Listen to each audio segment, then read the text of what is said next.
আসসালামু আলাইকুম virtual viewers, সবাই কেমন আছেন? নিশ্চয়ই খুব ভালো আছেন। আমার এই চিচিঙ্গা গাছের বয়স আজকে ৪১তম দিনে পড়ল। কি সুন্দর ছোট্ট, ছোট্ট ফ্লাওয়ার চলে এসেছে।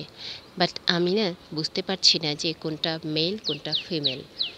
এখানে মোটামুটি সবটাই মনে হচ্ছে মেল, ফিমেল ফ্লাওয়ার তো ওরকম দেখতে পাচ্ছি না। আদারওয়াইজ এটাই হয়তো ফিমেল ফ্লাওয়ার, আমি বুঝতে পারছি না।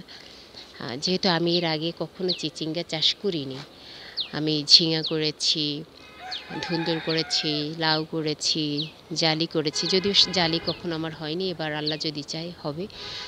তো যদি কেউ বুঝতে পারেন যে এটা মেল অর ফিমেল ফ্লাওয়ার, আমাকে কমেন্টে জানাবেন। আর ঠিক মেল ফ্লাওয়ার ফিমেল ফ্লাওয়ার একরকমই দেখছি, কিন্তু বুঝতে পারছি না, কষ্ট হচ্ছে। তো যাই হোক, থ্যাংক ইউ।